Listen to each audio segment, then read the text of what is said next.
ধন্যবাদ বন্ধুসকল। আজি আহিছোঁ চৰকাৰ নিউজ চেনেলটোলৈ।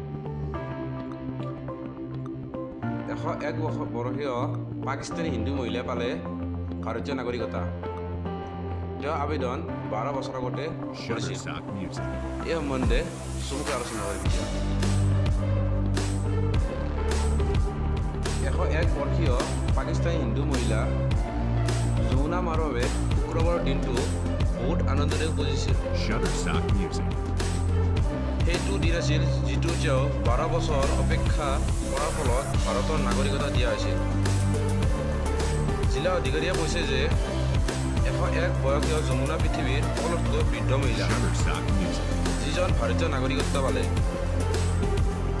ৰাজস্থানৰ যোধপুৰৰ এটা সৰু বস্তিৰ ধানীত পাকিস্তানৰ পৰা অহা 6 হিন্দু প্ৰৱাসীৰ পৰিয়ালে জীৱন কটাই আছে।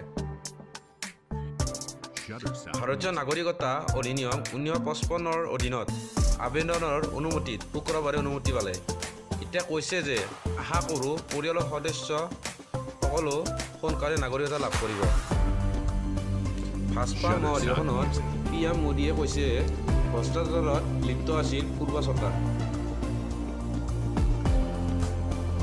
অধিকাৰীয়ে কৈছে যে যোধপুৰৰ নাগৰিকতা কেম্পৰ সময়ত তেওঁ এই কথা ভালদৰে কৈছে যে এক আবেদনকৰ্তাৰ জন্ম 1878 চনত হৈছিল। তথ্যমতে যমুনা মাৰ জন্ম অবিভক্ত পঞ্জাৱত হৈছিল। যোধপুৰৰ ATM জৱাহৰ চৌধুৰীয়ে কৈছে যমুনা মাক সম্পূৰ্ণ তথ্যৰে শুক্ৰবাৰে নাগৰিকতাৰ বাবে অনুমতি দিয়া হৈছে। তেওঁক স্থানীয় প্ৰশাসনৰ পৰা দুটা কথা নিৰ্বাহৰ বাবে দিয়া হৈছে।